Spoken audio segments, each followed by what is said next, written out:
Standard 10, subject Gujarati SL second language, Gala model question paper, જેમાં paper number 3 પાના number 6ની ઉપર વિભાગ સી વ્યાકરણ વિભાગ છે. દોસ્તો, આજે આપણે વ્યાકરણ વિભાગનું સોલ્યુશન મેળવીશું. માંગ્યા પ્રમાણે પ્રશ્નોના ઉત્તર લખો. 16 માર્ક્સ એટલે કે પ્રત્યેકનો 1 ગુણ, એટલે 33થી લઈને 48 સુધીના જે ક્વેશ્ચન છે એ દરેકનો 1 માર્ક રહેશે. ક્વેશ્ચન નંબર 33, નીચેનામાંથી કયો શબ્દ અભ્યાગત શબ્દનો સમાનાર્થી છે? અભ્યાગત એટલે મહેમાન, અતિથિ. નંબર 34, નીચેનામાંથી સમાનાર્થી શબ્દનું કયું જોડકું ઉચિત નથી? તો જવાબ આવશે સી, ઉષ્મા, હામ. ક્વેશ્ચન નંબર 35, જય શબ્દનો વિરુદ્ધાર્થી શબ્દ શોધીને લખો. એ પરાજય, જય પરાજય. નંબર 36, નીચે વિરુદ્ધાર્થી શબ્દના જોડકા આપ્યા છે, તેમાં કયું જોડકું ઉચિત નથી? સ્વાર્થ, પરમાર્થ, હરખ, આનંદ અને શીતળ, ઉષ્ણ. તો હરખ, આનંદ આ બંને સમાનાર્થી છે, એટલે જવાબ આવશે બી. ક્વેશ્ચન નંબર 37, નીચેનામાંથી કઈ જોડણી સાચી છે? તો જવાબ આવશે વિદ્વાન, બી. ક્વેશ્ચન નંબર 38, મંથન નામની ફિલ્મને સારો ખાલી જગ્યા મળ્યો, એટલે કે ડેશ મળ્યો.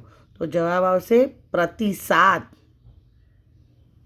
પ્રસાદ પૂજા પછી મળે, પુરસ્કાર એટલે કે ઇનામ, અને પ્રતિસાદ એટલે રિસ્પોન્સ. ક્વેશ્ચન ધ્યાનથી વાંચવાનું અને એને સમજવાનું, તો તરત આપણને એનો જવાબ ધ્યાનમાં આવશે. ક્વેશ્ચન નંબર 39, નીચેનામાંથી પ્રાર્થના શબ્દની કઈ સંધિ યોગ્ય રીતે છોડેલી છે? તો જવાબ આવશે પ્ર વત્તા અર્થના, બી. ક્વેશ્ચન નંબર 40, નીચેનામાંથી કયો સમાસ દ્વંદ્વ છે? તો જવાબ આવશે રાત દિવસ, રાત અને દિવસ, રાત કે દિવસ. બંનેની વેલ્યુ, બંને પદની વેલ્યુ સરખી. ક્વેશ્ચન નંબર 41, માઠું લાગવું રૂઢિપ્રયોગનો અર્થ જણાવો, એટલે લાગણી દુભાવવી, લાગણી દુભાવવી. ક્વેશ્ચન નંબર 42, સસ્તું ભાડું ને સિદ્ધપુરની જાત્રા, કહેવત સમજાવો. તો થશે મર્યાદિત સાધનોથી કામ પૂરું કરવું, મર્યાદિત સાધનોથી કામ પૂરું કરવું. ક્વેશ્ચન નંબર 43, દીપક વડે ફરવા જવાય છે. તો અહીંયા આપણે કર્તરી એટલે કર્તા પ્રધાન વાક્ય બનવાનું છે, તો વડે જેવું નહીં આવે. દીપક ફરવા જાય છે. ક્વેશ્ચન નંબર 44, કંચન માસી બોલ્યા. તો કંચન માસીથી બોલાયું, કંચન માસીથી બોલાયું. ક્વેશ્ચન નંબર 45, અંદર 3 રત્નો પડ્યા હતા, રેખાંકિત વિશેષણનો પ્રકાર જણાવો. તો 3 સંખ્યાવાચક વિશેષણ,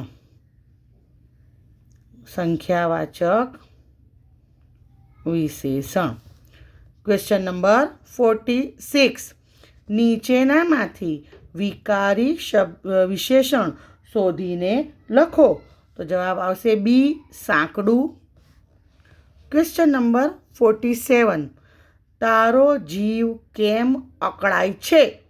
યોગ્ય વિરામચિહ્ન મૂકી વાક્ય ફરીથી લખો. સિમ્પલ છે, પ્રશ્નાર્થ વાક્ય છે.